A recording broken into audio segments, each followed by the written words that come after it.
E dando sequência ao nosso congresso, cujo tema de hoje é a cidade que queremos, convido ao palco o segundo palestrante desta manhã, o arquiteto e urbanista Roberto Montezuna. Roberto é presidente do Conselho de Arquitetura e Urbanismo de Pernambuco e professor do projeto arquitetônico da Universidade Federal do mesmo estado. Bom, primeiro, agradecer, a todos esse convite, ao prefeito, Paulo Garcia, a Nelcione, a Glaci, desculpe,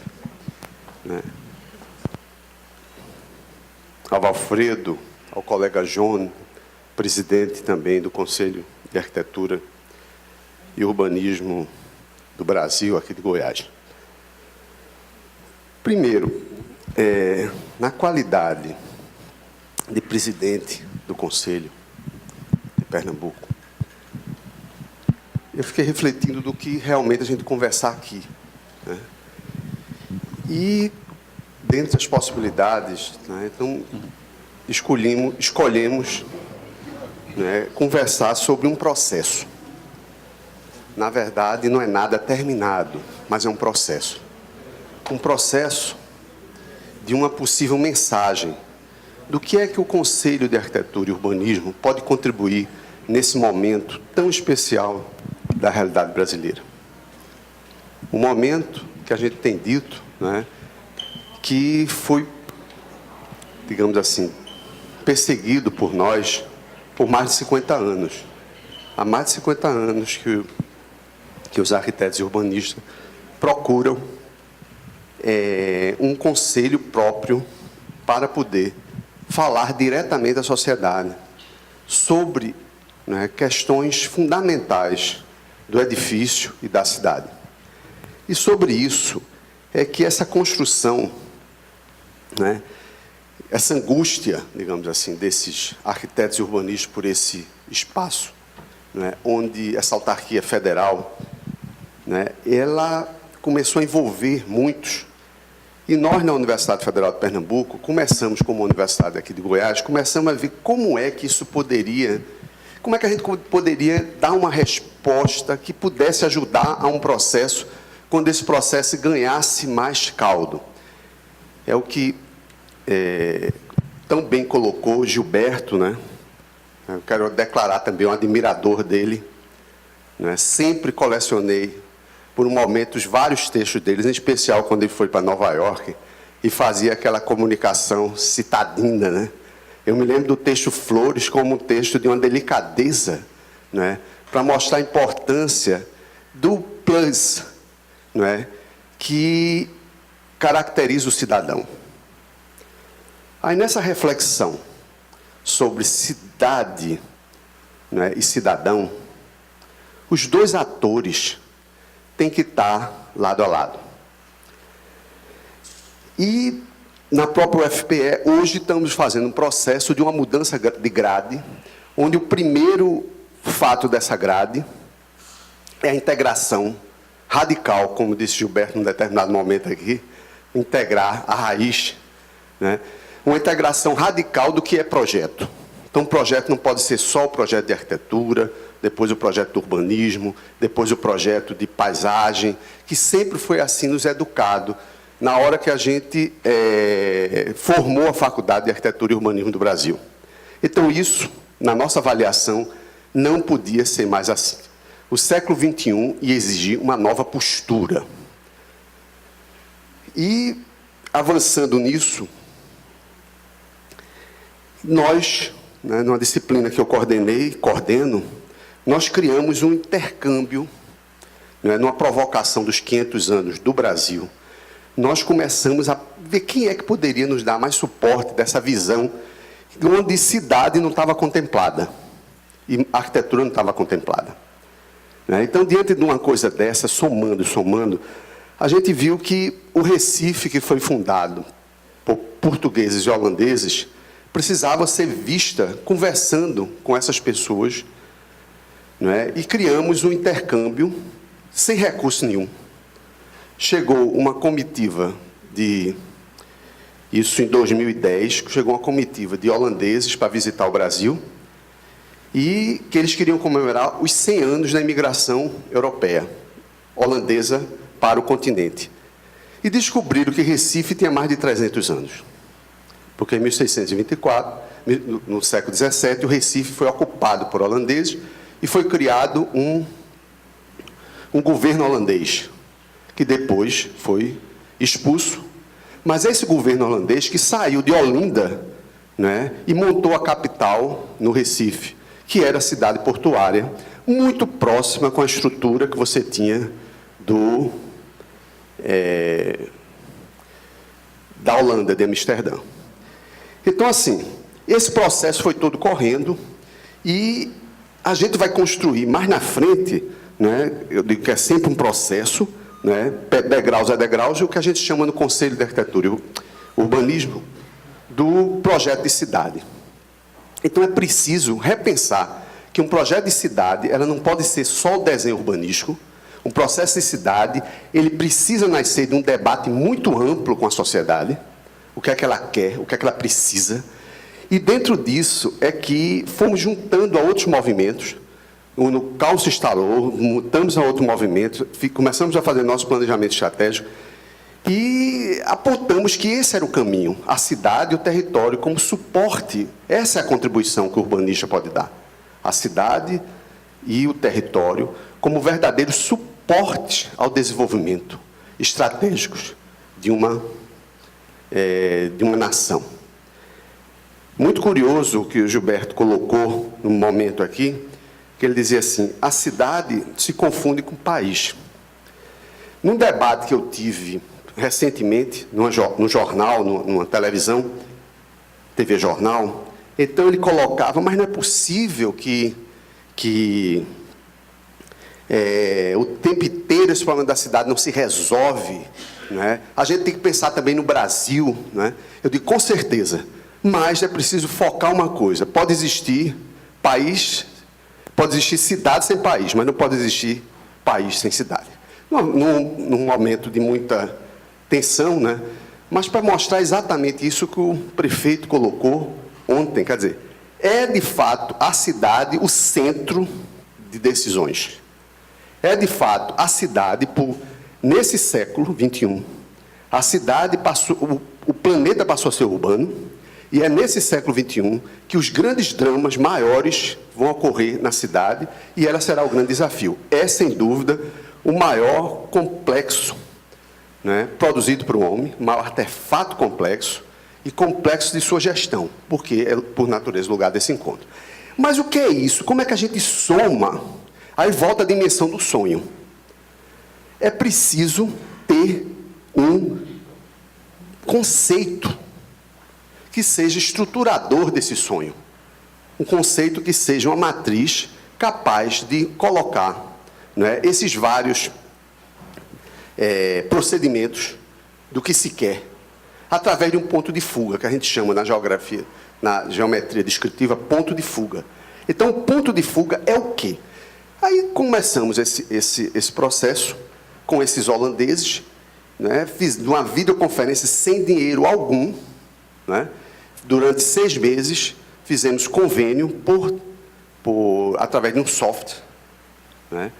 Eles se comunicavam em 4 videoconferências durante o semestre. Escolhemos um caso muito real, que era uma via que estava sendo construída no bairro de Boa Viagem, que é um bairro sul da cidade. Então, a partir dessa via, como é que a gente pode trabalhar 3 grandes eixos? A água, que fazia relação com a Holanda, Recife, a água, a infraestrutura, né, e o patrimônio. Então, começamos a discutir isso, é sobre isso que a gente vai apresentar aqui, essa metodologia de busca de um conceito articulador.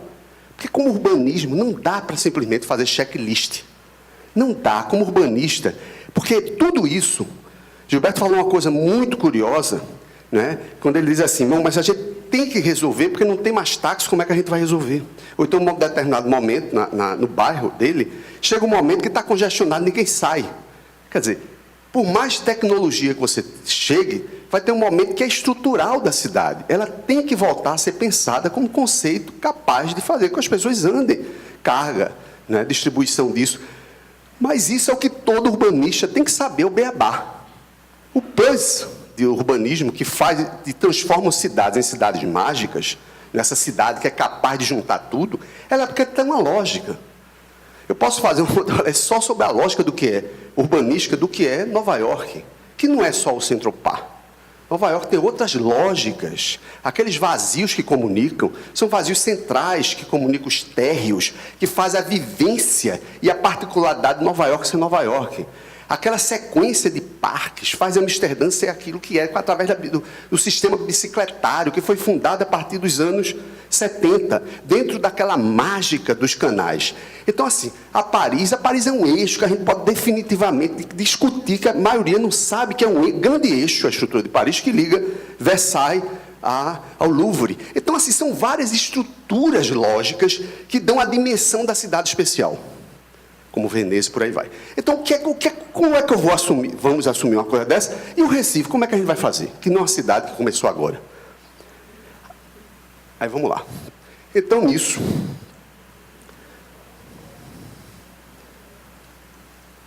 tem uma divisão aqui, rapidamente, em 7 partes. Vamos pegar um pouco dessa história do Recife. Aí, um mapa holandês, né, que mostra o Recife como é que era na época da ocupação holandesa, onde o C é Olinda, né? E ali aquele bairro pequeno, o bairro A, que é onde tinha o porto, basicamente, e o B, que é Santo Antônio e São José, que é, de fato, a cidade holandesa, no sentido dela estruturada, né?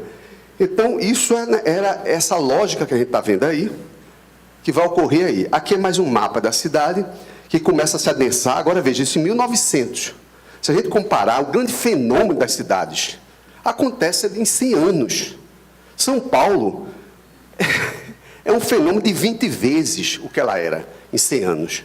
Não é? Então, assim, esse fenômeno que a gente começa a discutir quando vê o panorama dos 500 anos brasileiros, não é, que decorre dessa pesquisa inicial, né, o grande fenômeno é nesse século passado, o século XX, não é, e o século XXI, que é esse desafio. Então, veja, no início do século XX, a cidade estava ocupada, mas ainda rarefeita, ocupado o bairro de Santo Antônio e São José, a ilha, o bairro, e mais adiante a parte do Ocidente. E hoje essa cidade conturbada, né, está totalmente, praticamente ocupada, né?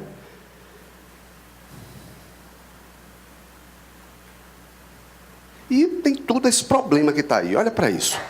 Ela é uma cidade que tem um território, para ser uma cidade antiga, ela tem um território pequeno e, rapidamente, ela está articulada com as cidades correlatas, né, Jaboatão, Olinda, que define o território, mas cheio desses problemas, porque vai estar se criando a cidade da Copa Oeste, está se criando a Sul, o Porto de Suape, com uma série de indústrias, está se criando ao norte, Goiânia. Então, esse drama que está aí, né, de uma cidade cheia de infraestrutura inadequada, poluição, verticalização e tudo, né, é territorial. E o que é que sobra de área verde, o que é que sobra de praças? Então, a gente vê muito rapidamente, são pequenas manchas de uma cidade que foi montada sobre as águas, onde essa parte de fundo aí eram as colinas, esse verde de fundo de ponta, eram das colinas. Então, o Recife é quase uma abstração do Recife. Você pode imaginar como um anfiteatro, onde as colinas estão ali atrás, né, que era a massa verde, e a parte d'água, o chão desse anfiteatro é um corpo d'água com muitas rios e riachos, né, com alguns rios e muitos riachos. Isso aí é uma parte, hoje Recife dramatiza-se por ser uma das cidades com menor área verde do país, e esses conflitos aí, centro, expansão sul, expansão oeste, né, a cidade que não pode ser pensada, né, mais como uma cidade veloz, se a gente pensa isso dentro de uma estrutura maior, tem que ser vista, né, com metas. Dentro desse 2037 foi curioso, porque na hora que a gente vê as cidades europeias trabalham com longo prazo para pensar, não se pode pensar em pequeno prazo. Então existe um confronto muito grande dos 4 anos políticos com o tempo que uma cidade precisa para pensar seu futuro.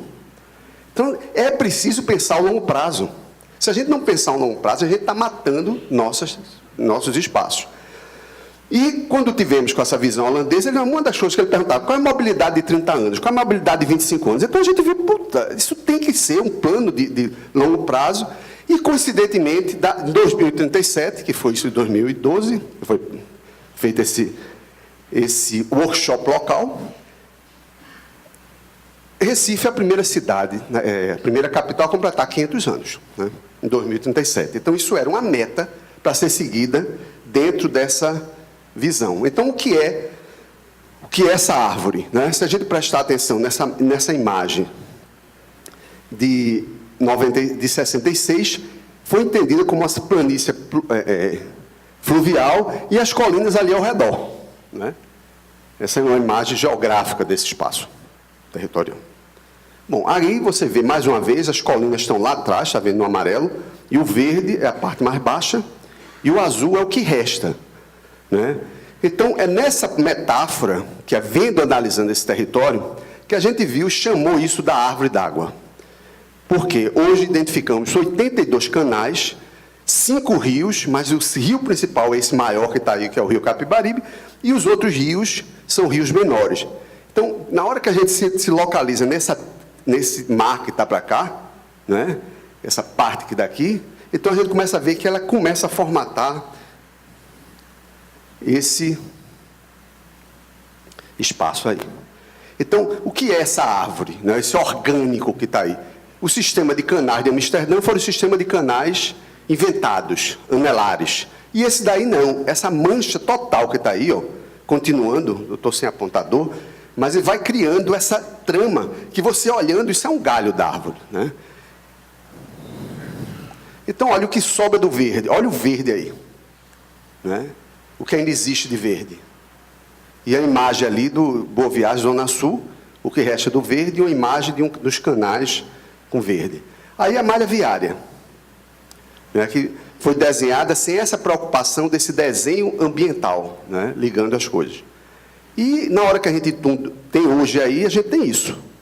Esse montulhado de coisas que ainda não estão se conversando. Então é que surgiu, é possível sim, né, repensar essa rede de articulação espacial, aí volta a comunicação do urbanista, né, essa rede de comunicação espacial que vai dando, né, essa lógica, não sei se está dando para vocês entenderem, perceber esse azul do mar, né, e esse corpo que vai reconfigurando o território. E sobre isso, o que é que precisa para reorganizar o território? Precisa criar articuladores, além dos hídricos, articuladores sociais. Então foi visto que é possível criar articuladores sociais para reestruturar esse território. Então ali está uma forma de articulação social, que pode ser o que chama a forma pontual, né, já do urbanística, a forma pontual, ou seja, ali o vermelho é o rio, né, de repente ele embarca um clube de futebol. Então ele está ali, invade, né, e cria um ponto de articulação do território. E por aí vai. Né? Então aí é uma articulação de um desses canais vermelhinhos ali, que ele pode ser lineares e se articular no sentido que a gente imagina aí, tá vendo? E o que a gente via também, que como urbanista, a gente tem que passar esse conceito da cidade, ele vai ter que passar para a sociedade inteira. E esse conceito de passar para a sociedade inteira, tem que ouvir essa sociedade. E o caminho que a gente estava imaginando, veja, tem que passar pelos habitantes do entorno, na associação de moradores, vai ter que ver a iniciativa privada, o poder público. A iniciativa privada não é só o grande investidor, mas a iniciativa privada que faz a cidade. Então, isso é uma lógica de pensamento urbanístico, né, para unir aquelas várias coisas que são desejos, como foram colocados aqui, né, que precisam estar sobre sobre a estrutura física de uma cidade. Né? Então, aqui é mostrando a lógica de onde foi, está vendo? De onde surgiu a imagem, né, o mar está ali, né, ali vai entrando e vai articulando todo o território, e cria essa grande mancha verde. Então, tem a frase colocada por um dos poetas, né? Esse foi uma árvore, é um presente das águas, porque foi montada sobre águas. Ele é um aterro que foi constantemente articulado, né?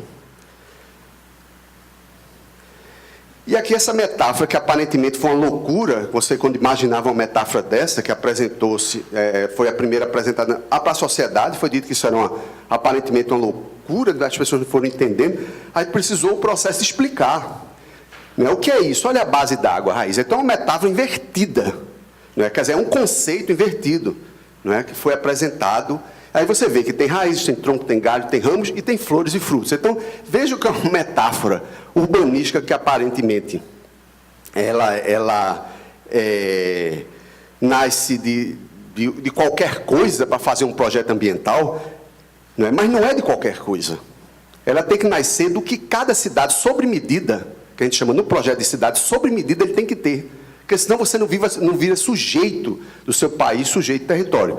Então, essa sobremedida, nesse caso, a raiz faz essa força que está aí à frente da água, a praia, essa base de raiz do tronco, é o sustentador, né, que guarda isso, que são os rios principais, os galhos são a distribuição dos canais e canaletas, os ramos se redistribui menor, né, criando todo o território, e, por fim, folhas, frutos, que são as pessoas. Então, essa metáfora foi uma metáfora engraçada, que quando entrou no plano internacional, foi dito como uma grande metáfora, né? Então, assim, o que aparentemente era uma coisa solta do pensamento brasileiro, né, porque a gente não está pensando com uma possível viés ambiental, um repensar o planejamento do século XXI. Então, como é que a gente puxa o ambiental para articular com o ocupacional, para articular com as grandes infraestruturas urbanas? Então, digamos, tem 3 grandes campos, que esses são da cidade inteira. São 3 grandes campos urbanísticos. Viés básicos do urbanismo. Um é o quê? O ambiental. O sistema ambiental. Com a cidade do século XXI, depois desse grande debate local e internacional. O ambiental, uma grande infraestrutura. Como é essa infraestrutura ambiental? Como é que ela é valorizada? Como é que se articula? Depois, a ocupacional. Como é que ela ocupa o território? Como é que vai reocupar o território? E, por fim, a das infraestruturas, que tem as infraestruturas subterrâneas, tem as infraestruturas sob terra e tem as infraestruturas aéreas de uma cidade. Né? A mobilidade é uma das estruturas de terrestre. Né? Aí, no caso, Recife, voltando a territorializar, essa malha que está aí, um esquema desse conjunto todo estruturado, que pode dar um articulador. Quer dizer, essa base da água, ela rearticula a cidade. Porque ela é uma cidade montada sobre as águas, ela está nas águas, né? Então, o que é que a gente pode ver que isso ocorre? Os parques lineares, que vão ser elementos de reconfiguração urbanística disso, o rearticulador urbanístico, né? De várias maneiras. Né? E você tem 3 grandes ainda peças ambientais verdes, né, que se articulam, que está distribuída ao redor dessa malha aquática. E são algumas imagens mostrando que é preciso entender que borda se trabalha, ou seja, veios d'água se trabalha com bordas, e veios d'água se trabalham com o conceito urbanista transversal. Né? E ali está um exemplo, né, que é outro debate com o poder público, né, mostrando que nessa parte de trás aqui, ali a imagem do Recife, olha, veja ali tem 2 à esquerda, mostrando parques lineares populares, né, em torno dos canais. Essa é a primeira imagem à esquerda. Isso é no canal real, concreto. Como é que você articula aquilo? Você deixa aquilo livre para que a água venha, ela se acomode, quando tiver área de cheia, ela venha e ocupe o lugar do parque, e depois ela volta e se reacomoda. Né? Depois, o que é que isso pode virar como uma vez tratado, como espaço público da cidadania, né? E costurando, que ela tem que articular. Não existe água em Recife se não tiver o verde. Uma água é correlata com verde. Então, em alguns momentos que a mata se sobressai, se afasta porque as vias cortaram, é possível, sim, criar viadutos verdes que conectam o setor animal, né, vegetal animal, entre as partes que foram rearticuladas. Então, é possível, através desse conceito, repensar uma cidade integral sob essa lógica. E aqui à esquerda, a gente mostrando aplicações no bairro do Recife, na ilha de Santo Antônio de São José, tratamentos de borda que podem se ocorrer. Inclusive, aqui à direita, é numa parte da praia, que articula não é, 2 áreas verdes, que é o Parque dos Manguezais, essa mancha que está aqui à direita, baixa, articulando, criando a conexão água da praia, não é, parque linear da praia com parque linear do manguezal. Então, veja, é um processo de integração das políticas ambientais. Mostrando as 3 grandes massas verdes que ainda existem, Porta do Rio, Porta da Mata, onde o rio nasce, que está aqui na Porta do Rio, a Porta da Mata, que é o intermediário, e a Porta do Mar. Só vou rapidamente, mostrando que se articula. E o manguezal como case, que é a porta que está mais embaixo. Aqui uma via que foi definida no século passado, né? Ela foi definida como essa via mangue, que ela não desenha o território, ela foi montada sobre o território. Mas ela não nasceu do território. Mas que essa área verde da praia tem pontos de muita aproximação com a área que está atrás do Parque dos Manguezais. Está vendo como a gente está vendo essa imagem aí? Ela é muito grande, esse Parque dos Manguezais tem quase 500 hectares e que está totalmente desconectado da área de praia. Então, isso pode ser um elemento de conexão, né, entre os 2 sistemas. Os espaços verdes existentes dentro do conceito urbanístico, esse é o espaço que está aí, praças públicas, manguezais, muito pouca área verde, e de repente você pode ter uma explosão, que é o blow-up, né, do verde dos manguezais, criando os... Aí é o que é o conceito urbanístico, criando os parques de bolso, ou que chamam, de mestrado, nos Estados Unidos chamam pocket park, né? Os parques de bolso, os boulevards, a orla do mar se articulando, os parques comunitários, parque ilha, parque ecológico, estação intermodal, Porta Norte, Porta Oeste, parque comunitário. Isso é um ensaio para mostrar que essa configuração é possível.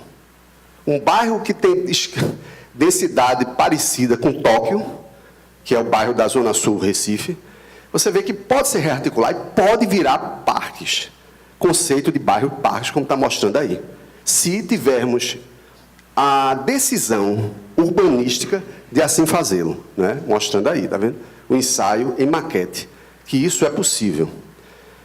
Bom, e que não é possível ser uma participação democrática. Não existe mais projeto do século XXI se não tiver a forte ligação democrática. É projeto falido, gente. Não dá mais. Vamos escutar as ruas. A gente está há 50 anos dizendo que é preciso ouvir os urbanistas. É preciso ouvir. Nesse momento, a gente tem o nosso Conselho de Arquitetura e Urbanismo para assessorar esse processo.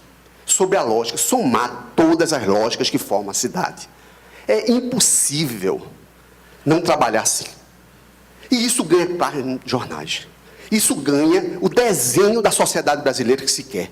Da cidade estratégica, da cidade de fato que promove estratégias, da cidade que não é simplesmente um vazio de ocupação, mas ela é um ser que define conceitos, define personalidade, define o que a gente chama a vivência consolidada, que a legitimidade, é o conceito de legitimidade. Uma vez em Paris, foi uma coisa das mais brilhantes, é o direito urbano que define claramente a um advogado o que é legal e o que é legítimo. É nessa hora que o legal e o legítimo se transformam e viram Estado. Então, quando eu percebi, né, que eu dei o exemplo são vários exemplos, mas dentro dele que mudou a história urbanística. Colônia, a Catedral de Colônia, foi definida dentro de um perímetro apenas geográfico, de definição das suas paisagens e liberdades visuais, porque é o centro de formação da cidade. A catedral é a semente básica. Foi construído, né, um espaço complementar da cidade, e esse espaço, depois de construído, verificaram que ele maculava diversas outras visões. E, resumindo a história, depois de um debate popular imenso, isso foi desmontado, né? E voltou-se à visão original. Então, veja, é possível, e é artimanha disso, hoje no urbanismo, que a gente chama o projeto, a maquete, né? É preciso ter a maquete dessa cidade. Essa cidade tem que estar fisicamente estabelecida, para só depois de estabelecida, elas entrar no processo de regulamentação. entra os planos diretores, entra a lei de uso e ocupação do solo, porque não é mais abstração a lei de uso e ocupação do solo. Não é mais não é abstração mais o plano diretor. Ela é fenômeno real, que foi debatido com toda a sociedade, naquela listagem inicial, amplamente colocado, né, e legitimado. Aí você não recua e você constrói um passo decisivo da história.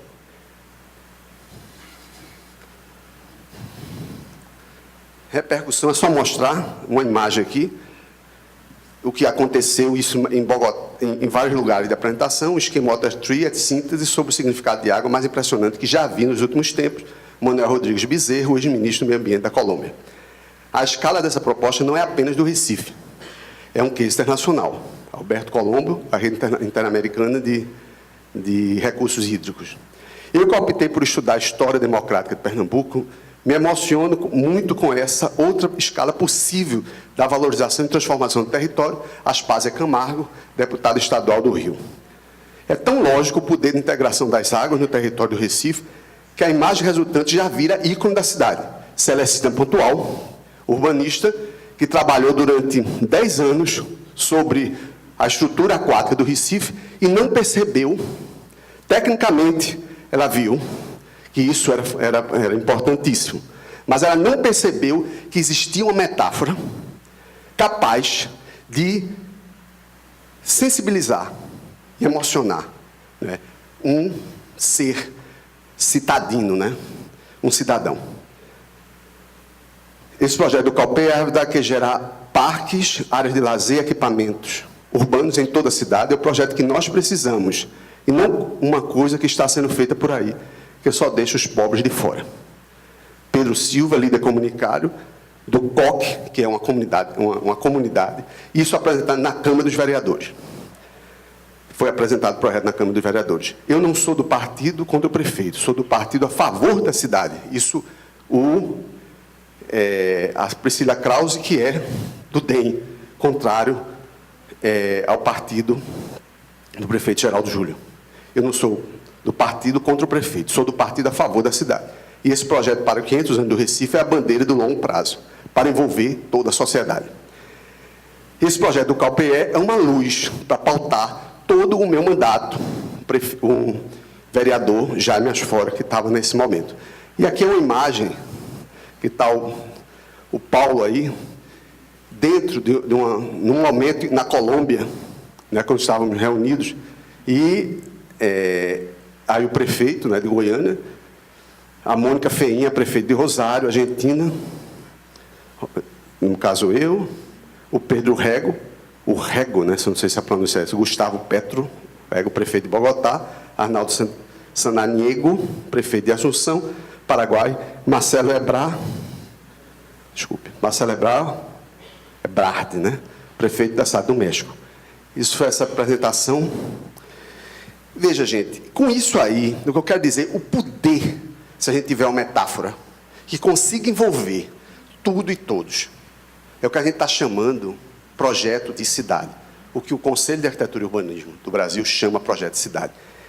Esse processo, hoje, né, envolveu a iniciativa de ONGs, né, como a ONG do INTG, né, Observatório do Recife, criou essa publicação aqui, envolvendo com a mídia toda a sociedade. Né, o CAL, quando surgiu o prefeito, né, a eleição do prefeito, apresentou, né, 10 pontos dentro dessa lógica para o prefeito, para a prefeitura do Recife. E, de repente, incorporou. A prefeitura, como a gente diz, digamos assim, absorveu o nome do livro. Mas o que está escrito ali, né, ainda está para ser construído. Esse movimento, o Recife que precisamos, diferente do Recife que queremos, né, nós precisamos. É mais do que nós queremos, na visão que nós chegamos do debate. Nós precisamos de uma bandeira que faça essa união. Eu tenho dito que a gente está subindo degrau por degrau. Tivemos um processo legislativo em Brasília e descobrimos que era a oportunidade desse projeto de cidade, como foi a obrigatoriedade dos planos diretores do Brasil. É uma possibilidade. Nisso, voltamos a discutir isso e verificamos que é preciso consolidar essas experiências para dar suporte ao que a gente chama projeto de cidade, que não é mais a metodologia que foi Brasília. É uma outra metodologia. É uma metodologia que ouve tudo, mas que o papel do urbanista, do arquiteto urbanista, vai ser o papel de desenhar. Porque a gente sabe, todo mundo sabe, que pode existir um programa muito bem estabelecido e se cria uma casa. Esse mesmo programa feito por um outro profissional, pode existir uma casa melhor ou pior. Então, assim, o papel do especialista em traduzir e desenhar é fundamental. E só vai ser possível quando esse tema não for mais do Conselho de Arquitetura e Urbanismo de Pernambuco, mas ser um tema do cidadão pernambucano, né, do cidadão recifense. Que eu vejo, né, essa experiência que está aqui, né, escrito isso através de uma ONG, através do Observatório do Recife, ao modelo de como está Colômbia e Bogotá, que isso é uma outra continuidade de debate, porque Colômbia, né, Bogotá e Medellín foram experiências fundamentais nesse processo de avaliação e criação dessa metodologia, que eu diria assim, transformadora para esse caso. Né? A gente pesquisou muito, né, Barcelona, Amsterdã, a experiência com os holandeses foi uma experiência riquíssima. Existe um vídeo, posso passar para vocês verem depois. É emocionante o vídeo. Isso envolveu mais de 100 pessoas, né, enfurecidas, animadas. Né? Então, existe essa metodologia, na verdade, que eu digo, é uma construção de uma grande escada que construímos pequenos degraus ainda. E, há 15 dias, tivemos o convite oficial, diante de muita negociação, da Universidade Federal de Pernambuco ficar responsável pelo, eu diria, não é mais um degrau, é um patamar de uma escada, que é o projeto desse rio. Por quê? Começamos a dar subsídio, não é? As equipes, na hora que você arma um sistema, Gilberto, entendeu? Isso é que é rico, na hora, viu, prefeito, na hora que você entrega um sistema, que ele é potente, de repente várias coisas começam a alimentar, que você nem sabe esse sistema potente. Então, eu digo muito claramente que aprendi muito cedo, né, na IEI, né, uma tese que eu li que é muito engraçada, né, que eu fui obrigado a ler, né, logo no início, né, de uma especialização sobre cidade democrática, que o professor, né, pedia para ler, e era a construção da mulher mais bonita do mundo. Então, foi muito bem escrita essa dissertação. E, página a página, você ia vendo a construção dessa mulher mais bonita de todos os tempos. Eu só me lembro de 3 coisas assim. Talvez o olho é de Sofia Loren. A cor da íris era de Elizabeth Taylor aos 18. A boca era de Brigitte Bardot. E aí vinha a maravilha de todos os tempos, quando a gente abria a última página, todos querendo fazer o melhor, né? Um trabalho altamente científico e criterioso, abria a última página e era o Frankenstein.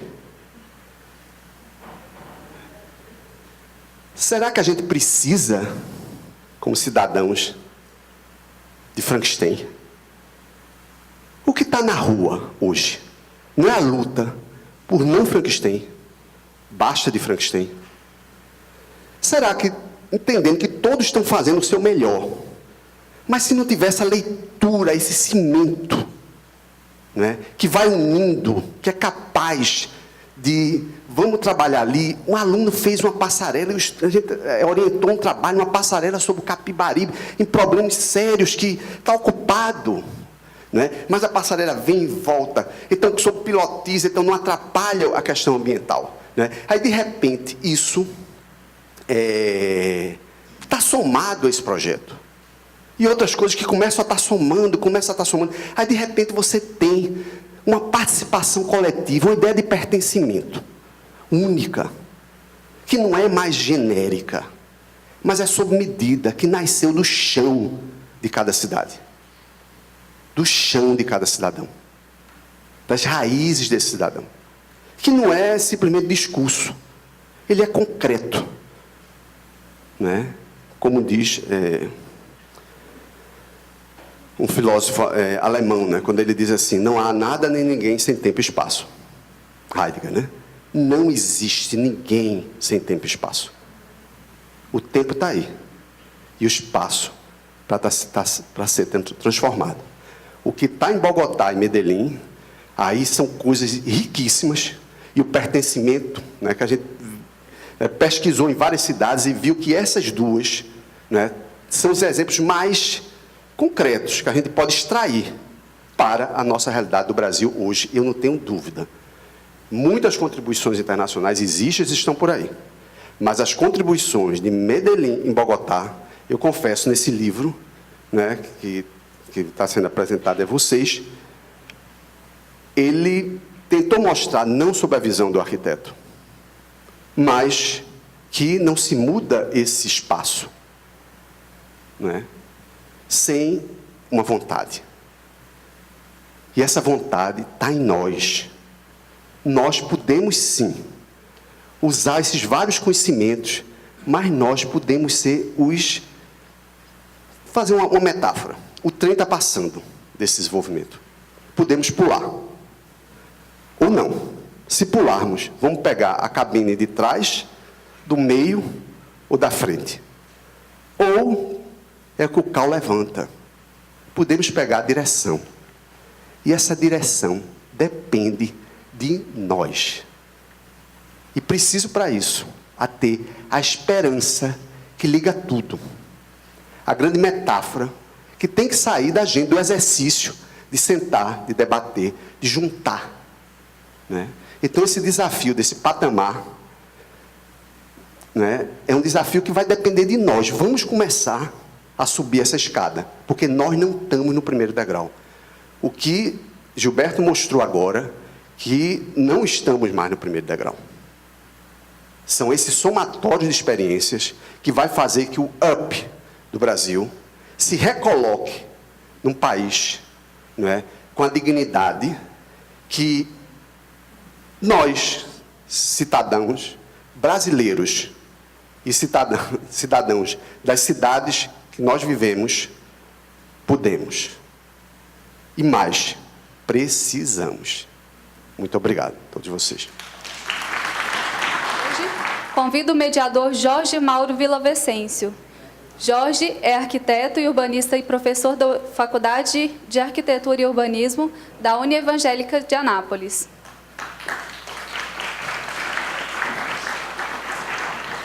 Jorge Mauro vai mediar o debate entre o arquiteto e urbanista Valfredo Antunes de Oliveira, que é responsável pelo projeto da cidade de Palmas, em Tocantins, e o arquiteto e urbanista John Mivaldo, que é presidente do Conselho de Arquitetura e Urbanismo de Goiás.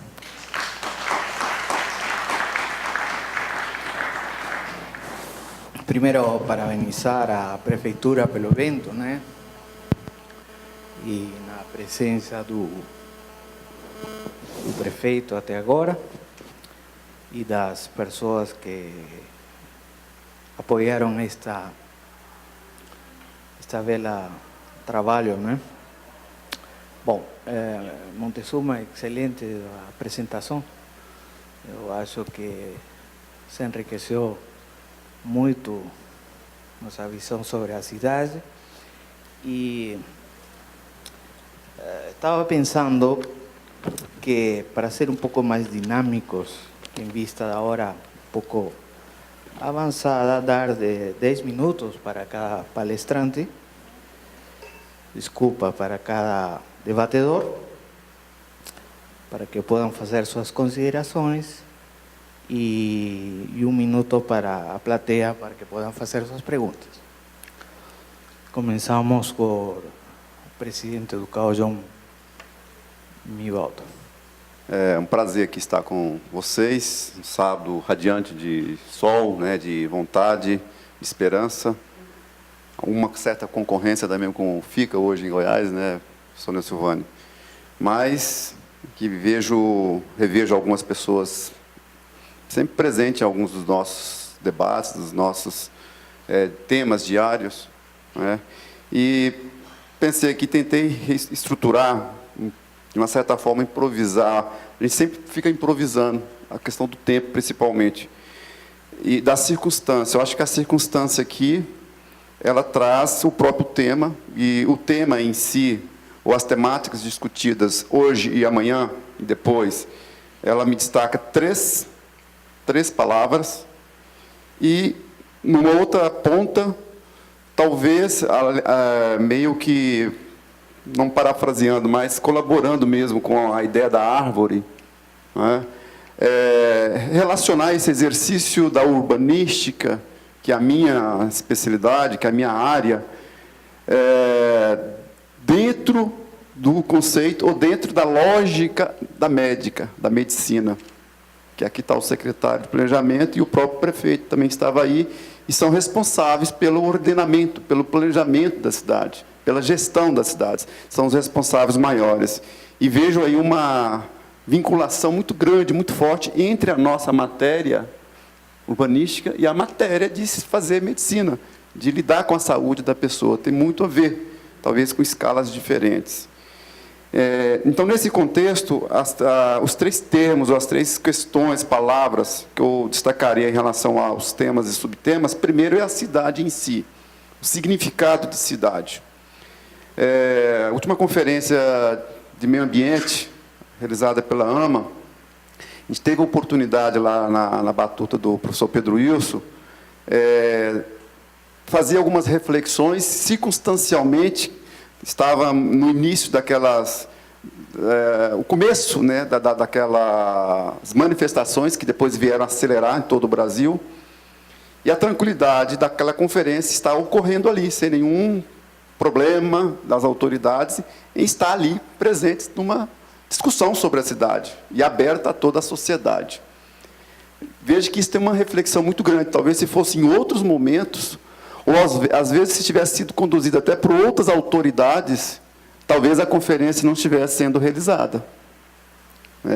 Então, a cidade, o que a gente traz, assim, para mim, eu estou buscando escrever alguma coisa, algum artigo em relação a essas manifestações, não me sinto ainda maduro para poder fazê-lo, cada coisa aparece todos os dias, né, mais e mais coisas, mas uma coisa para mim é clara, todas as bandeiras, todas as questões e toda a motivação disso tudo tem por si a cidade, é a cidade.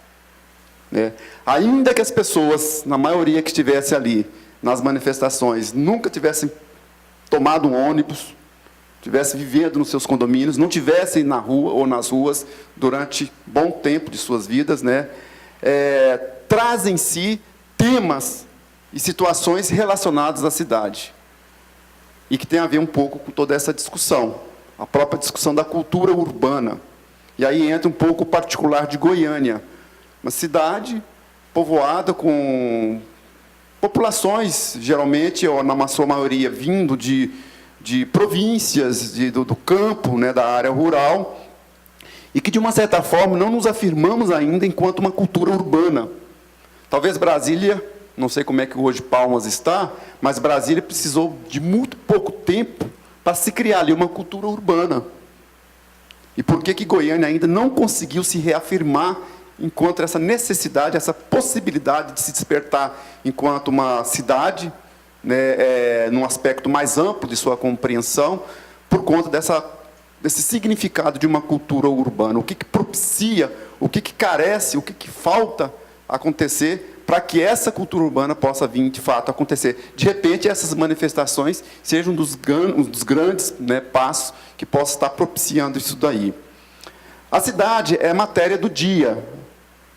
Não é de à toa, a maior parte da população, ela vive hoje na cidade. No Brasil, isso já é bem alarmante, 85%, em torno disso aí, da população, das pessoas, vivem realmente no espaço urbano. Coisa diferente de 3, 4 décadas atrás. 4 décadas atrás, era quase que o inverso isso. Pelo menos 1950, 1960, eu garanto que seria o inverso.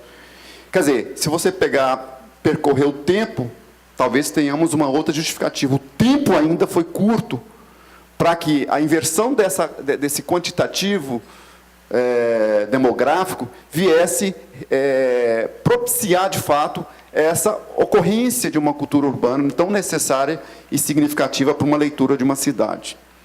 Bom, o outro termo que eu trago aqui para a contribuição, queremos, né? A cidade que queremos, não é a cidade que eu quero. Muito claro, muito bem colocado, cidade que queremos. E isso aí me reflete um pouco, me remonta duas coisas, a questão da sustentabilidade e a questão do coletivo. Ainda que eu tenha a ideia de todos nós buscarmos, e Goiânia tem muito isso, né? A gente gosta muito de fazer o melhor para aquilo que a gente compreende como morada nossa, a minha casa. Busco levar a minha casa, a minha propriedade, tudo que é possível de melhor. Mas, às vezes, a gente esquece, numa leitura não é goiana, mas bem brasileira, bem latina, a ideia um pouco mais europeia, europeizada, de se ter a ideia da cidade como uma continuidade dessa morada. Onde eu moro não é minha casa, mas eu moro na cidade. E aí existe um limite, ou existe alguma coisa além dos meus muros, além da minha propriedade, e que aí é preciso ser solidário e é preciso ter respeito, questão de direito e de dever. Né? A falta de uma cultura urbana mais histórica, mais bem montada, ela nos leva a isso um pouco do prejuízo. As próprias questões do entendimento de condomínio horizontal. Goiânia, ela é referência, né, nas construções de condomínios horizontais, condomínios verticais. Eu, inclusive, moro num condomínio. E tenho muita dificuldade, às vezes, de trabalhar ali algumas discussões, porque não é possível você buscar ter o melhor dentro do seu bairro, dentro do seu espaço de moradia, ainda que coletivo mais limitado, se você não compreender que aquilo que você quer de melhor para você e para os seus vizinhos, ou para o seu bairro, ou para o seu condomínio, também deve acontecer. No meu caso, né, Aldeia do Vale, Jardim Guanabara, Parques dos Sonhos, toda uma redondeza, toda uma vizinhança, que de fato relaciona. Eu vou comprar o pão, não é no condomínio que eu moro, 150 metros depois em outro bairro. Então, toda a vida urbana, todo o relacionamento urbano que se tem, né, em relação a uma cidade, ela tem que se pensar como um todo, como um território maior, com uma compreensão maior. E aí eu crio essa ideia, essa necessidade de se ter a solidariedade, sair do meu indivíduo, do meu ego, para pensar ainda na melhor forma possível para mim, para os meus filhos, para os meus vizinhos, pensar a cidade como toda. Porque se algo não funciona ao lado, não vai funcionar bem para mim também ou para os meus vizinhos. E ainda nisso, a questão da sustentabilidade. Hoje a palavra sustentabilidade virou uma tremenda banalização, o termo, o uso dessa palavra, tão discutida, debatida lá na Conferência Ambiental de Estocolmo, em 72, principalmente na ECO 92 no Rio, e cada vez mais hoje, muito trabalhadas pelos políticos, pelos gestores, pela sociedade, pelos empresários, por todos. Sustentabilidade, mas qual é o significado real disso em relação ao problema ambiental, ao problema, de fato, planetário que a gente vive hoje? É um tripé, né? A questão da sobrevivência nossa, mas não só nossa, minha, da minha mulher e dos meus filhos, mas também futura. Então, aí você relaciona essa questão do tempo, hoje, que nós queremos hoje, além do coletivo, nós estamos colocando no tempo presente. Por que, além de entender a importância do passado, do pretérito e do futuro, se o hoje não existe, não acontece, né, o passado também foi embora. E está indo embora, se a gente, às vezes, anda dos nossos centros históricos. João. E, 2 minutinhos? E o futuro, porque se a gente não se sentar hoje e traçarmos diretrizes, um cenário ou cenários possíveis para a cidade, daqui a 5 anos, daqui a 10 anos, daqui a 50 anos, também o futuro vai estar comprometido, né? Então, ligando essa questão da cidade, a questão do tempo e do coletivo, queremos, a cidade que queremos, com essa relevância e esse significado do hoje, né, trazemos isso para uma leitura da matéria urbanística, o nosso exercício, e está sempre todos os palestrantes aqui, e no pé de ouvido aí com o Chibiu falando também, a importância e o significado da nossa responsabilidade, que é o desenho urbano.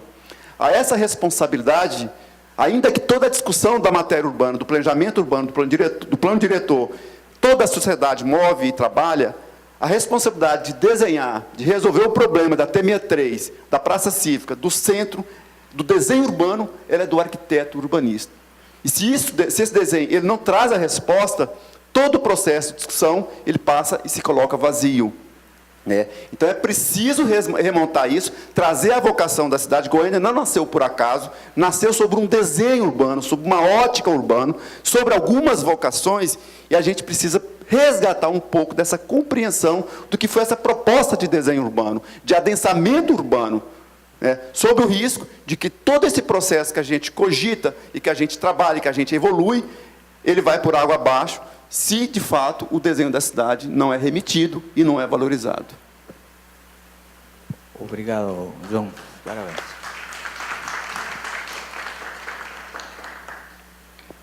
Alfredo, suas considerações, por favor. Obrigado, Roberto.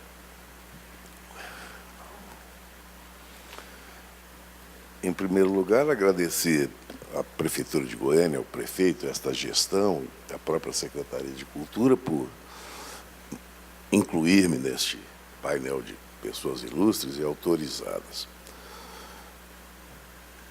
Em segundo lugar, eu não tenho esse comportamentozinho de escapulir do debate, não. Vou colocar rapidamente questões para o Vou colocar questões para ficarem no ar, para debate, poucas e boas. A primeira questão, bom, em primeiro lugar, registrar, o cerimonial talvez não tenha se informado, que Palmas é acreditado a 2 autores, nós pensamos muito parecido, e está ali para a minha grande satisfação, desde ontem temos tido essa satisfação, o Luiz Fernando Cruvinel Teixeira, não é? Que tem ligações evidentes com trabalho, arquitetura e familiares com esta cidade hoje que comemora os 80 anos do batismo cultural, não é isso?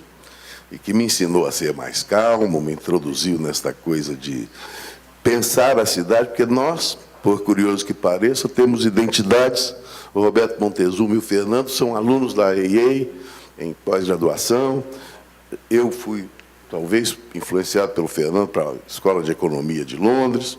Nós temos médicos prefeitos, médicos que cuidam de tudo, e as visões agora parece que estão aflorando de coisas que são nossa matéria de trabalho há muitos anos, porque nós somos aqueles arquitetos que fomos buscar lá nas ciências sociais a disciplina para aquilo que fazemos como desenho.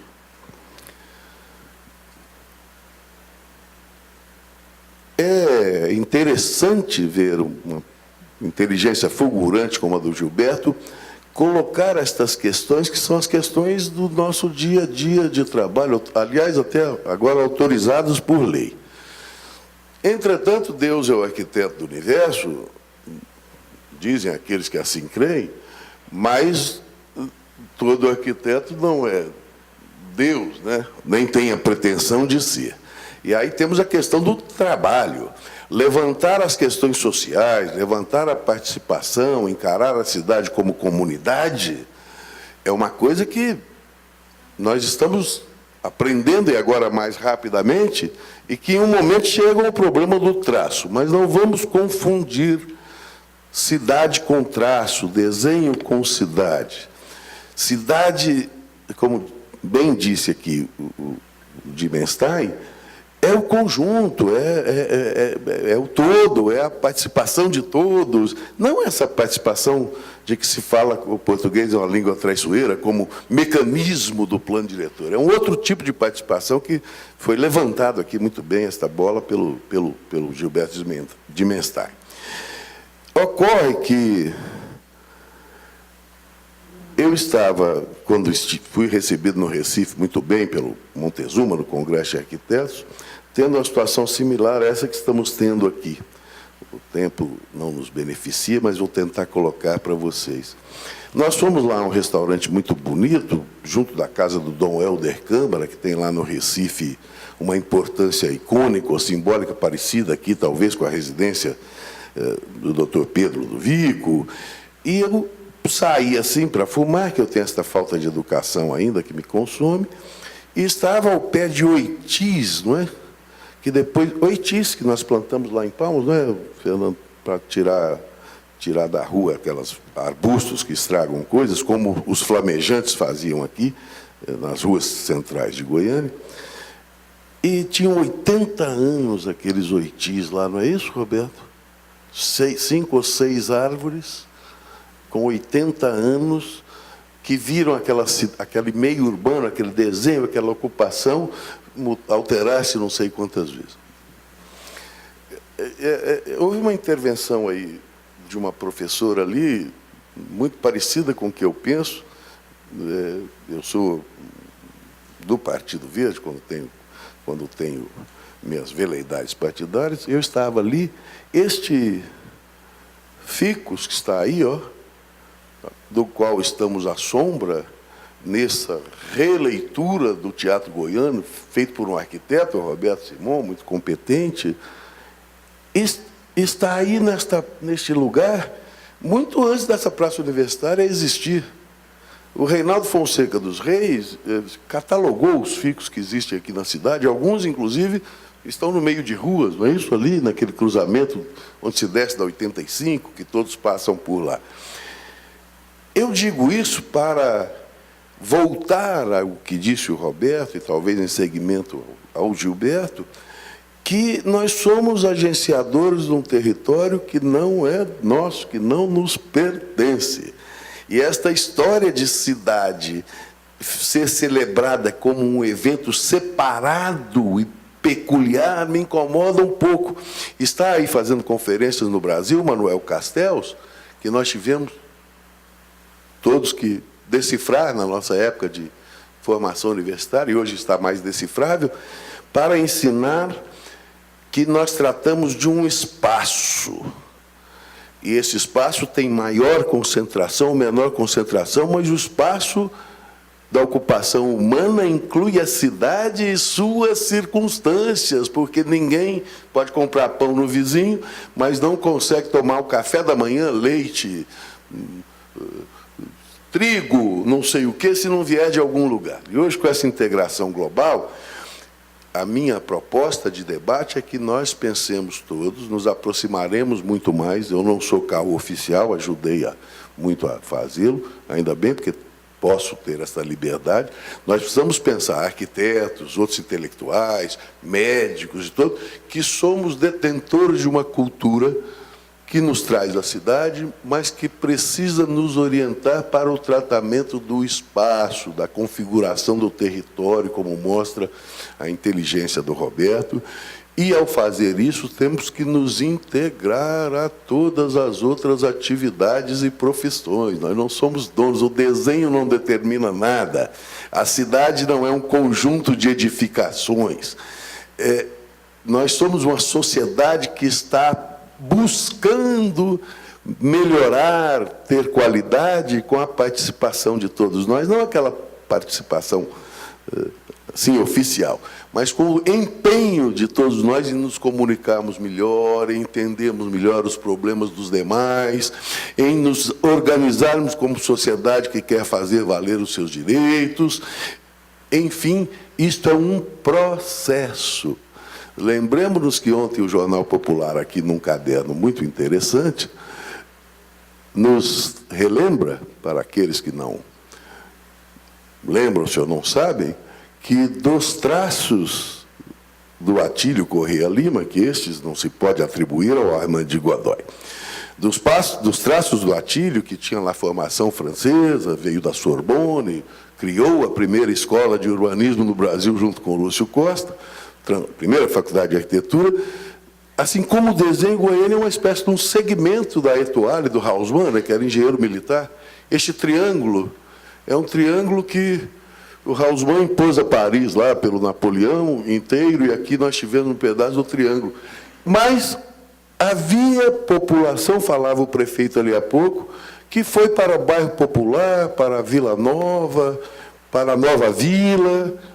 E como é agora que nós vamos tratar desse desenho ou expressar isso com o paradigma da inclusão, que inclua todos, para não fazermos desenhos para barões nem para segmentos sociais. Eu termino lembrando que o Paulo Mendes da Rocha, outro arquiteto muito interessante, um dia desse na televisão, nos ensina uma coisa que precisamos começar a pensar, que houve algumas intervenções, que talvez o fio condutor seja essa. Nós precisamos inverter esse paradigma. Enquanto nós estivermos a reboque do interesse localizado, seja da especulação imobiliária, seja de quem tem carro, seja de quem quer fazer o que quer numa sociedade em que o importante é fazer o que todos querem, nós estaremos como cão correndo atrás do caminhão de mudanças. Não é? Porque a equação é o inverso. Dizia o Paulo Mendes da Rocha, colocar em um terreno que foi feito para ter uma casa 20 pavimentos, eu estou multiplicando por 20 ou 30 ou 40 esse edifício verticalizado, como se vê ali no Recife, como nós temos na T63, como se quer alterar os do solo aí. E aí, isto acontece assim, e esta apropriação social vai para o bolso de alguém e não tem o retorno devido para tornar a reconstruir. Este é o desafio. Não é, no meu entendimento, não é cuidar do desenho, ou desenharmos, ou termos atribuição profissional, que custamos a conseguir, hoje é nossa por lei. Um minutinho. Obrigado, Jorge.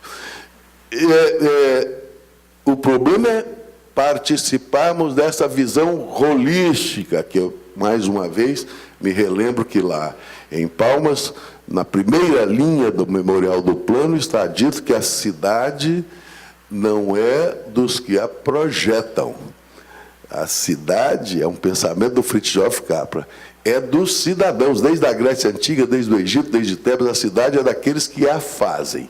Nós só temos agora que nos preocupar de sermos uma espécie de filtro, de entender que aquele traço ou aquela atribuição profissional tem que refletir, tem que representar e tem que cumprir e atender às aspirações dos demais, não nossas. Não somos artistas da cidade, nem traçadores de coisa alguma, ou pelo menos eu, e tenho certeza que o Fernando e outros colegas nunca se sentiram assim. Eu termino pedindo desculpas porque o problema de visão e o Winchester, que eu não tenho hard drive, às vezes me fazem desconhecer algumas pessoas que eu sei que são da intimidade, de famílias, ex-alunos.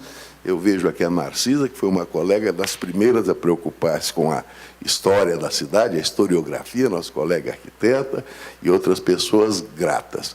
Mas queria deixar este pensamento para contribuir com a reflexão de todos. Se todos não fizermos cada um a sua parte, não há arquiteto, urbanista, ou traço, ou qualquer coisa que resolva os problemas que estamos tendo na escala urbana. Obrigado. Muito legal a tua fala. Roberto, se você quisesse fazer algumas considerações sobre as falas do João e do Alfredo, antes de... Eu acho corretíssimo, né, o que foi colocado pelos dois colegas. Né? Veja, sem dúvida, não podemos pensar a cidade sem todas essas lógicas correlacionadas. A questão, né, que é a lógica dessa apresentação, é que, de fato, a cidade ela tem que buscar um novo desafio. E esse desafio ainda não é desenho. O que está ali não está o desenho, está uma metáfora. Né? Então, é nesse exercício, né, quando a gente escreveu a carta de Boa Vista, né, a cidade sob medida, né, é nesse exercício que cada cidade, a gente acredita que cada cidade ela vai poder ser um objeto, né, um fenômeno realmente de uma democratização completa, né, que vai conseguir aglutinar toda a sua massa ocupacional, né, sua massa de infraestruturas. Não se pode pensar uma cidade sem as infraestruturas correlacionadas, que fazem parte da estrutura geral. por exemplo, a questão ocupacional, que você colocou muito bem, né? Você não vai existir cidade do século XXI que não contemple essa questão da policentralidade, né? Com o mesmo bairro, que ele tenha todo um setor complementar de serviços, não é? Da farmácia, que você precisa comprar um remédio, você não vá no bairro vizinho, não precisa pegar um carro. Quer dizer, essa questão, como disse muito bem Dimenstein, né?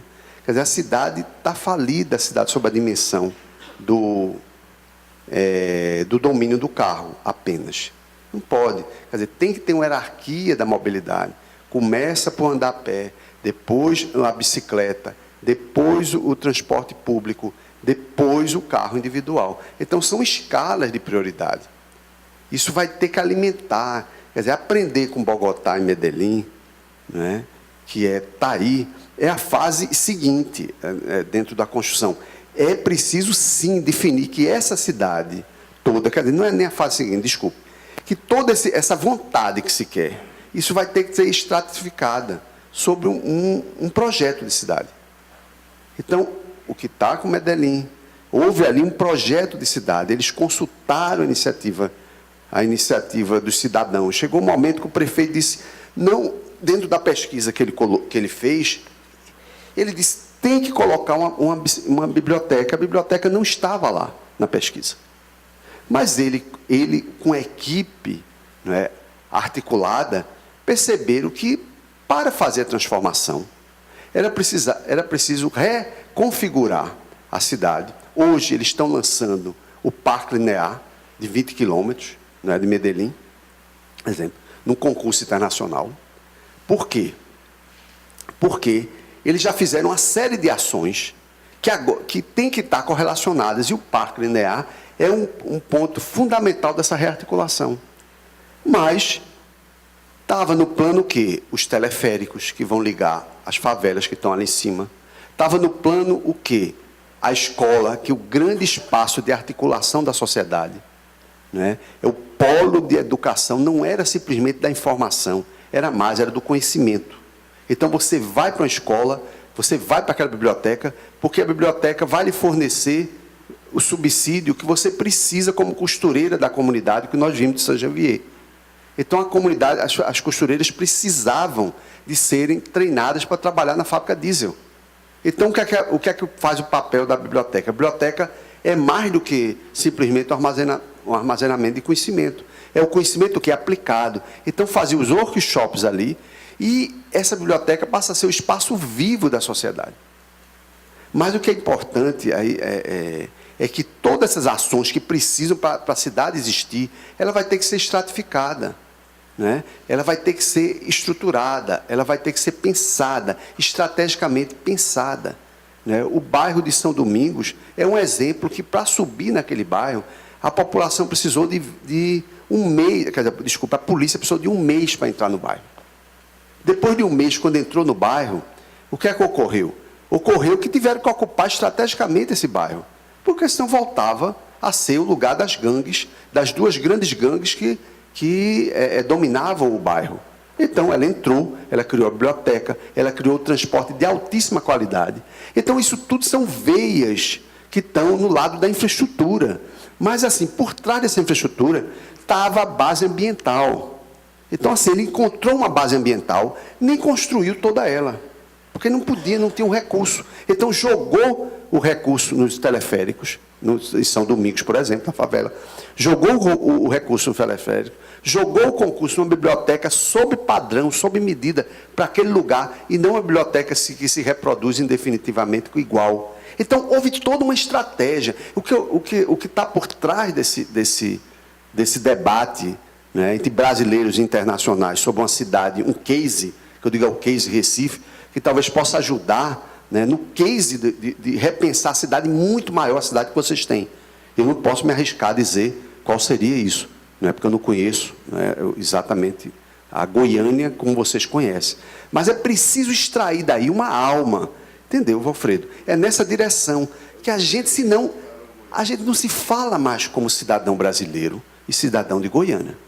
Entendeu? É nessa perspectiva que vai ter que juntar essa cidade do século XXI, ela vai ter que juntar essas coisas. Agora, a grande preocupação que o debate precisa ser feito, e aí é o que é o papel do prefeito, ele é um papel hoje de estadista, que foram os papéis que aconteceram na Revolução de Bogotá, em Medellín. Então, assim, é preciso, eu acho que aqui está um prefeito que está mostrando essa dimensão que vocês estão colocando, quer dizer, a criar esse debate, discutir esse debate. Isso pode ser um fio condutor para um novo projeto da Goiânia, né, do século XXI, que ela foi construída no século XX. Então, que projeto é esse da Goiânia do século XXI? Que não seja só uma questão separada. Será que ela pode virar sistema de transformação? Eu não sei, porque eu não conheço. Mas é apenas para excitar no debate que é possível, os meios ambientais vão ter que participar desse processo, né? Como os meios das infraestruturas integradas, como os meios da ocupação integrada. E isso tudo vai ter que virar um sistema. E depois vamos setorizar caso a caso, bairro a bairro. Mas o sistema tem que ser pensado. Se a gente não pensar como é que vai ser a distribuição de eletricidade, da água, como é que vai ser a distribuição das comunicações, elas não podem ser tratadas simplesmente como uma coisa setorizada. Não é assim. Isso é um conhecimento urbanístico, racional. Aonde vão estar os viés elétricos, as calhas técnicas vão estar onde? Como é que isso vai se rearticular e ligar os diferentes bairros? Vocês têm uma cidade planejada que já pode ajudar muito nessa direção, mas o resto do país não. A maioria das cidades brasileiras não são planejadas. Não foram planejadas. Roberto. A dificuldade é muito grande. Gostaria de, antes de abrir as perguntas para a plateia, que dissesse o seu nome. Meu nome é Anselmo, sou professor aqui na Universidade Federal de Goiás e pró-reitor de Extensão e Cultura. Eu queria fazer uma pergunta e, ao mesmo tempo, uma observação para o Roberto. Eu já tinha visto antes a fala do Dilmenstein e queria ter feito para ele, mas por questão de tempo, mas agora não vou te poupar, não. A gente conversa e temos ambições, projeções, sonhos. Me parece que faltou nas duas falas, tanto na do Dilmenstein quanto na sua, a questão dos recursos mesmo, para construir isso que nós projetamos. Então, o exemplo que você deu de Amsterdã é interessante, porque nunca vi uma cidade que propicia tanta mobilidade como Amsterdã. E o principal talvez seja a bicicleta nesse momento. Mas mas lá tem o metrô que funciona, tem o ônibus que funciona, tem os barcos também pelos canais. Me parece que Goiânia tem um problema que não sei, nunca vi ninguém dizer que não seja uma solução, que é a falta do metrô. Mas isso envolve muito recurso. Eu acho que nós temos que pensar também no administrador, aqui o Neucivano tem uma grande responsabilidade, porque nós pensamos coisa, mas como é que isso vai ser construído? Em um país já rico, com a tradição dos países europeus, isso um pouco se deu em consequência da riqueza. Em um país como o Brasil, nós temos que também apontar a solução e ter esse tempo que você disse. O tempo da política não alcança. 4 anos, o prefeito, o governador quer fazer um planejamento para 4 anos. Se a gente não pensar a longo prazo e pensar, junto com isso, quais são os recursos, nós não vamos chegar. Obrigado. Veja, deixa eu dar... com essa sua pergunta, deixa eu fazer uma consideração. Durante muito tempo eu fiquei pesquisando as cidades que se transformaram no mundo, né? E a causa dessa transformação. Berlim eu conheço bem a fundo, né? Tive 6 vezes lá, em momentos bem distintos. Eu vou lhe responder isso com o caso de Barcelona. Barcelona não tinha um tostão a primeira vez. Estou exagerando. O que é que ele tinha acontecer em Barcelona? Nada mais, nada menos do que um projeto contínuo de futuro. Eles tinham um projeto aonde eles queriam chegar. Durante 50 anos consecutivos, foram produzindo projetos. E nisso eles mandavam em tudo que eram eventos internacionais que pudessem colocar Barcelona nesse processo. O que foi que ocorreu? Numa dessas situações, as Olimpíadas. Então, todo mundo disse, Barcelona é um gênio, a cidade de Barcelona, porque, em 5 anos, fez uma transformação de projetos daquela natureza. Isso não é verdade, gente. O que aconteceu ali foi um conhecimento técnico, acumulado, que, em 5 anos, estava pronto um desenho de cidade, naquelas condições. Então, houve toda uma ampliação nessa direção do que se queria. E mais, quando a gente vai a fundo para discutir algumas coisas, a gente descobre que aquela expansão a oeste, a norte de Barcelona, a norte do Rio, acho que é norte, ele era da iniciativa privada. E, em vez daquela estruturação todinha de cidade que estava sendo montada, era um projeto da iniciativa privada, que eram grandes condomínios residenciais. E o que foi que ocorreu? Como os outros projetos iam em direção contrária, se fez um debate, se redesenhou e convenceu-se a iniciativa privada que aquilo era muito melhor para a cidade e muito melhor para eles. Quer dizer, se todos focassem naquela direção, não iria gerar o Frankenstein. Eu vou fazer a metáfora, né, com aquela... Não iria gerar o Frankenstein. E, de fato, existiu foi o quê? Uma complementação da cidade. Então, é esse debate crítico que diz o colega João, a cultura urbanística, que a gente precisa debater e precisa ter soluções que convençam todos, né, e que façam que todos podem ganhar muito mais dentro de um processo de planejamento. Só porque coloca a sua questão, professor Anselmo, para ser muito breve, muito curto, é preciso pensar nessas coisas de forma antecipada. O Goiânia, por exemplo, tinha, no seu plano original, não por causa, era uma cidade com árvores. Eu acho estranho alguém vir falar aqui de árvore para proteger árvores agora, porque eu caminhei debaixo de flamejantes, que ajudamos a transportar lá para Palma, que vocês aqui mais cultos e afrancesados chamam de flamboyant. Tem os ficus, tem os ficus falsos lá da Praça Cívica, que soltavam lacerdinha, tinha aquelas damas da noite. Por que deixou-se de arborizar a cidade de Goiânia, que até as calçadas que alguns reclamam têm? Por que não teram cuidado com a paisagem? Por que isso interrompeu? Foi retomado tempos depois pelo Valmir Santos Aguiar, outro arquiteto muito chegado a nós, pelo Ailton Leste, que morreu. Por que isso não pode ser uma política constante? Falta recursos para isso? Agora, chegamos ao problema do transporte. Eu fiz uma brincadeira que tem foro de seriedade, num momento muito triste, com o prefeito Paulo Garcia, que estava ali. O Neucivone até participou. O problema não é ter os recursos como se eles fossem ser gerados e cair do céu para resolvermos tudo. É nós nos movimentarmos para escolhermos prioridades. A história, aliás, do Marx, que muitos de vocês gostam muito, entre o canhão e a manteiga. Ora, se nós não quisermos, como disse o Gilberto, dar privilégio ao veículo individual, e não devemos fazê-lo, a cidade do pedestre, todos nós somos pedestres em princípio. Essa mobilidade exagerada, essa fobia de nos motorizarmos já nos traz muito mal. Tá certo? Ora, baixa o decreto, dois artigos. Artigo 1º, nenhum veículo privado poderá estacionar em qualquer via pública desta cidade. Por que é que nós temos que dar privilégio para o bonitão da caminhonete ou o sujeito do Fiat usar a via pública que está atrapalhando o trânsito, o tráfego, a movimentação de todo mundo, que é bem de uso comum do povo? Não é de ninguém, não é do carro privado, negócio de ponto de táxi, entendeu? O recurso está aí, é a imaginação, a criatividade, é transferir prioridades que, às vezes, podem até agradar aos outros, mas que são, em si, um pouco falsas. Eu lembro ao Roberto, a todos, a árvore é muito bem-vinda, porque há um artigo do Christopher Alexander, antigo, que ganhou o prêmio de design, dizendo que a cidade não é uma árvore. Não é isso no sentido de árvore matemática, toda consequente. Ela é um sistema, como diz o Roberto. E, nesse sistema, a escolha de prioridades pode ter medidas simples e imaginosas. Eu tenho certeza que todo mundo aqui está com o seu carrinho estacionado, ele vai para casa, poucos irão de ônibus. Mas pensemos no coletivo.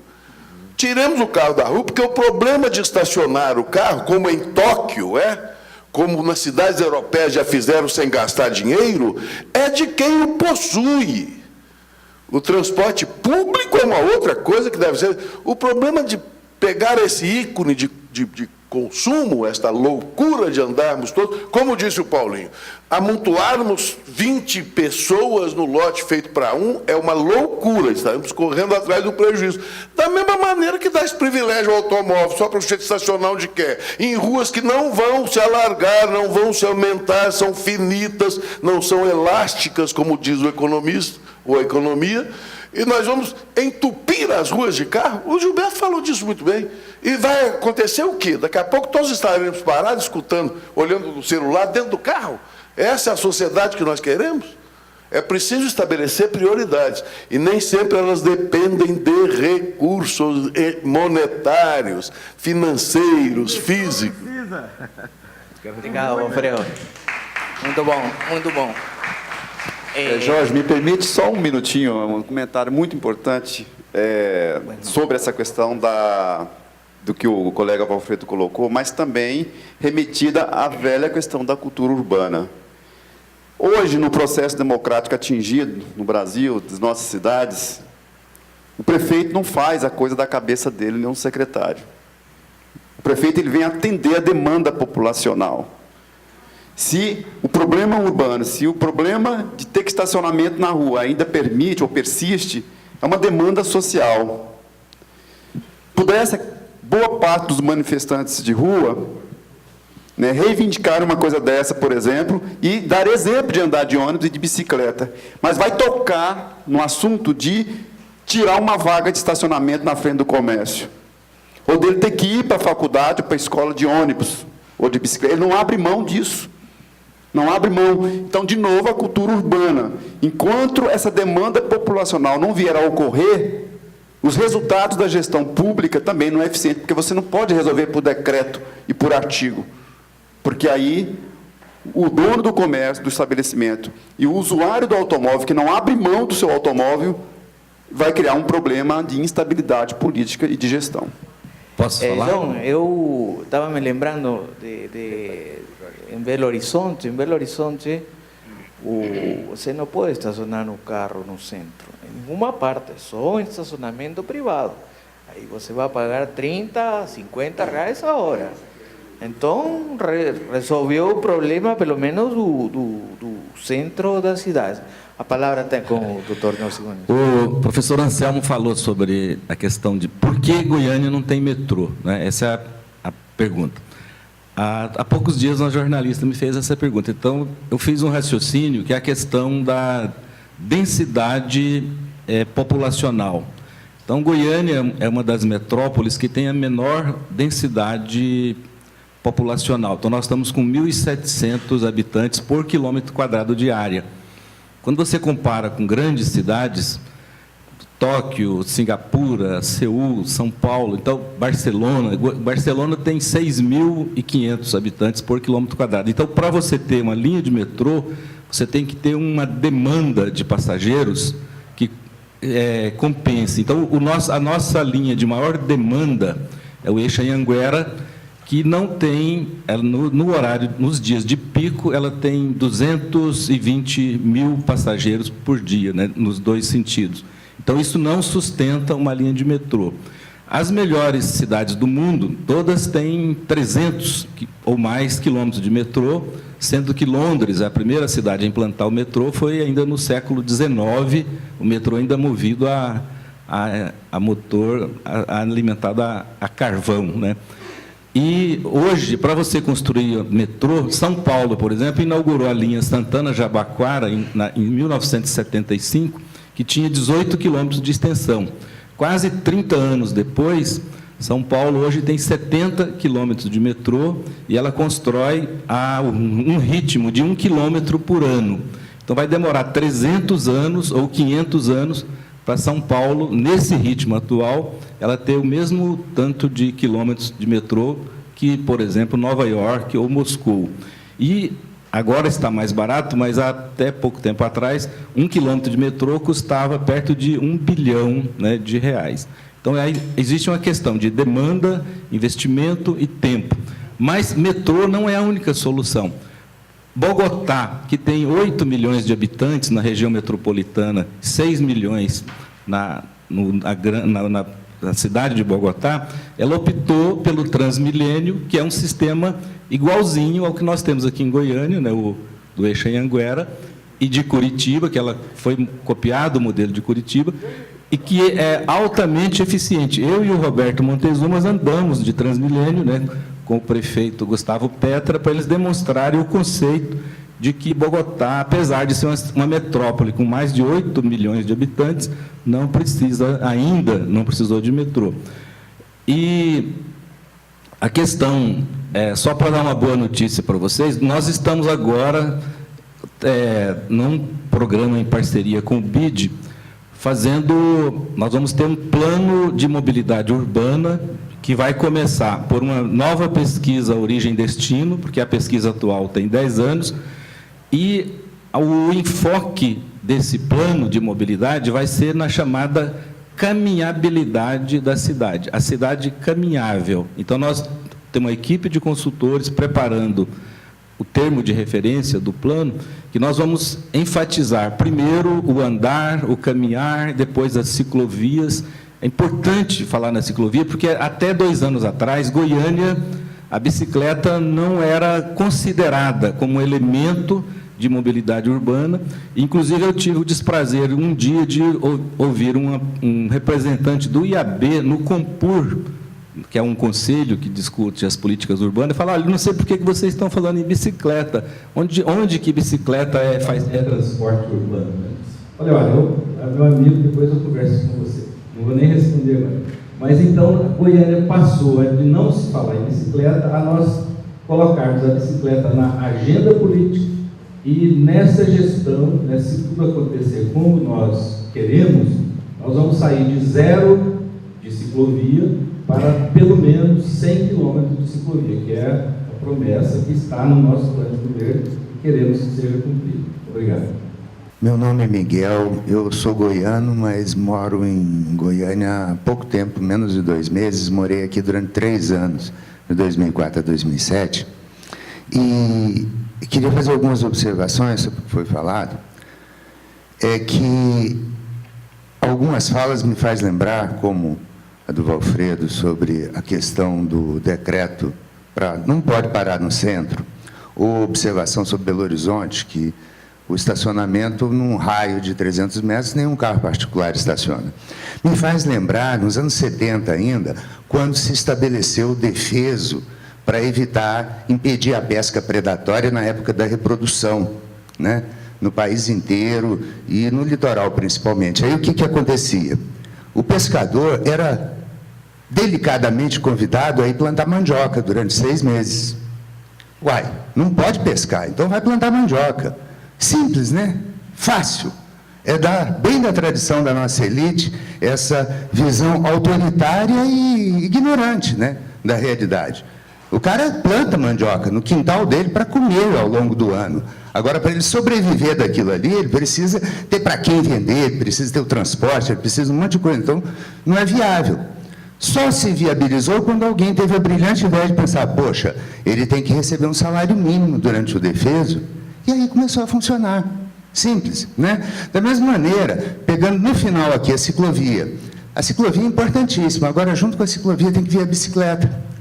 Porque é uma encrenca. E aí eu compreendo também a pessoa que diz: pô, quando que bicicleta é meio de transporte? Porque para você ter numa perspectiva de que o meio de transporte você tem e é individual, você tem que ter a bicicleta em casa. Para você ter a bicicleta em casa, você tem que ter ferramenta para consertar ela, você tem que saber trocar um pneu de bicicleta, você tem que ter uma oficina, pelo menos, de bicicleta próximo. Quem conhece uma oficina de bicicleta próximo de casa? Então, precisa ter a bicicleta. Porto Alegre já está fazendo isso. É a primeira que eu soube, né, que tem uma frota de bicicletas para aluguel. Hoje nós temos tecnologia para isso.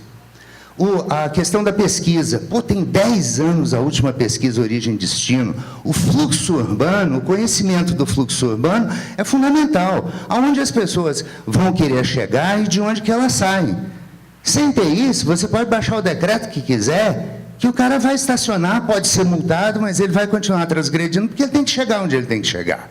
O aluno da universidade que não tem transporte público, ele vai vir de carro. Não é porque apenas, ele pode ser até um fanático do carro, mas ele precisa do carro também para se transportar. Como naquela história de um guarda-chuva também, às vezes serve para proteger da chuva, não é só um símbolo fálico, né? O carro também serve para o transporte, não é só um ícone da sociedade de consumo. Então, é fundamental conhecer qual é a demanda de transporte público e aí uma coisa que eu acho que, talvez por falta de familiaridade, nós já temos tecnologia para planejar o deslocamento das pessoas dentro do ambiente urbano. Agora, ela depende de uma sofisticação.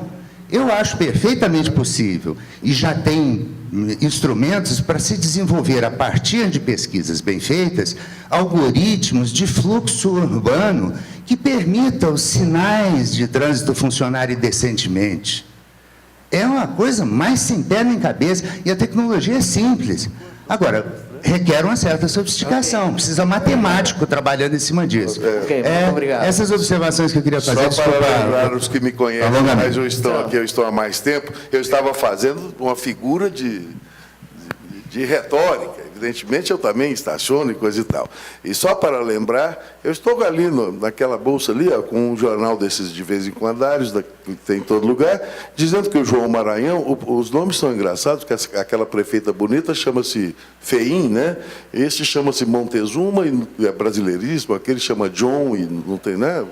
Então, mas o João Maranhão, que é daqui, e outro Maranhão, sem ser da família, está continuando um projeto que teve origem, me desculpe aí, modéstia, no governo de Irapuã Costa Júnior, todos já trabalhamos incrementalmente, o Fernando trabalhou com as estações do Eixo Anhanguera, houve um projeto de ciclovias para essa cidade muito bem desenhado, que não sei quem pôs aonde, nos vales que cortam a cidade, no projeto uma vaca brava que o Fernando está fazendo com o Banco Mundial, traçamos mobilidade como um conjunto, porque senão a coisa acaba no eu acho. O eu acho isso, acho aquilo, a minha proposta é que seja substituída pelo nós achamos e os responsáveis fazem escutando a todos. Tá bom? Gostaria de agradecer novamente à secretária, à prefeitura O Fernando quer falar ali uma coisinha? de Goiânia. Bom, pedi o tempo está encerrado, temos amanhã os debates. Esse tramway aí está previsto há 40 anos, Roberto, aqui, no sistema de transporte de Goiânia. A prefeitura há de saber disso. Acontecendo agora. Bom, agradeço ao Roberto, mas não vai ser possível. Então, agradeço à prefeitura, agradeço a todo mundo, né? Mas Vocês querem escutar o Fernando, todo mundo quer. Vamos lá, escutar. Vamos escutar. Pode ser. Vamos lá. Bom, Luiz Fernando, sou parceiro do Valfredo há muitos anos. Ele ficou em Palmas, eu vim para cá. Ele lembrou nossa participação de Palmas.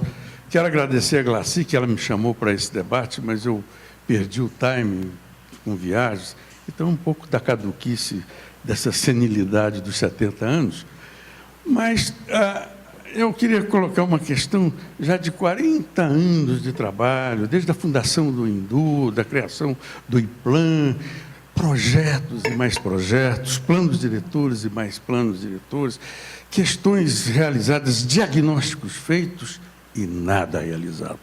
Então, o que eu quero perguntar ao Roberto Montezuma, Roberto, esse seu sonho, né? Como é que deste sonho a gente pode chegar na realidade? Ou quer mais, como é que a gente pode, né, chegar à implantação de projetos? Quando nós fizemos o plano diretor aqui, nós não, 200 pessoas trabalhando nesse último plano diretor, a sociedade, não sei quantas reuniões públicas.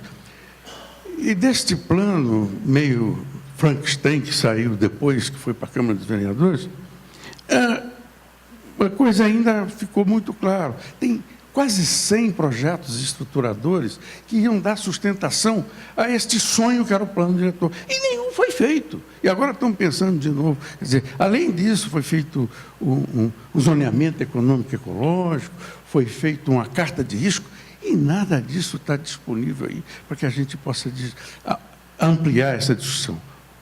Nós, em Goiânia, não conseguimos implantar os projetos, Roberto. Nenhum. Aliás, conseguimos há muitos anos atrás o eixo leste-oeste e o eixo norte-sul.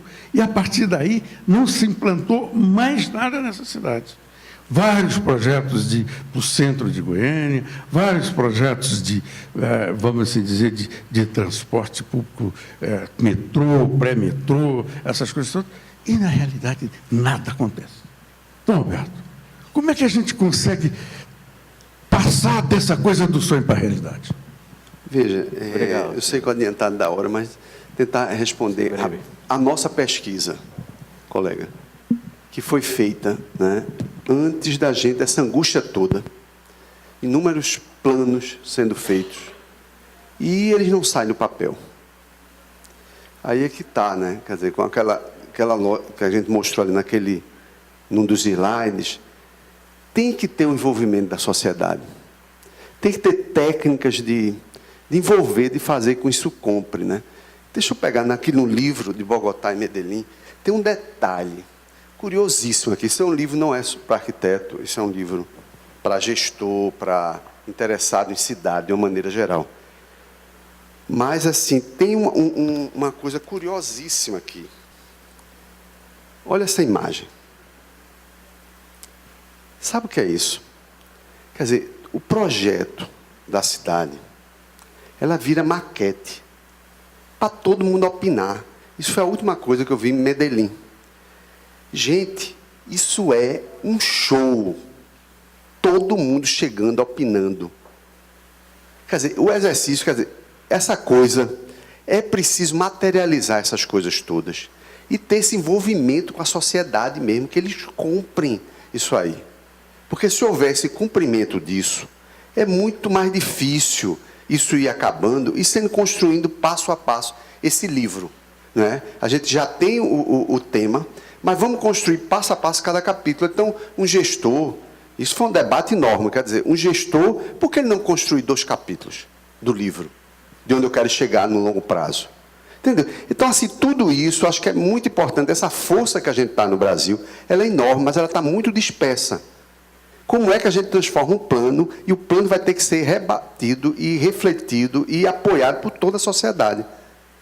Aí, pronto, se a gente chegar a esse acordo, que é o que a gente chama no CAL, Projeto de Cidade, né? Feito isso, vamos agora aos passos.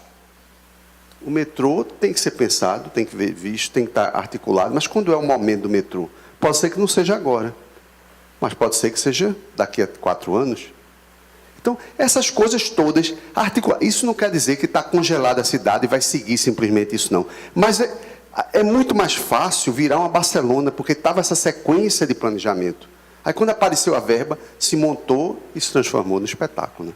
Este livro, As Lições de Bogotá e Medellín, por Roberto e para a seção de autógrafos e todas as coisas. Bom, novamente agradecimento à Prefeitura, à Universidade Federal de Goiás, pelo evento, à secretária, enfim, a todas as pessoas. E amanhã continuamos com este bom debate. Boa tarde.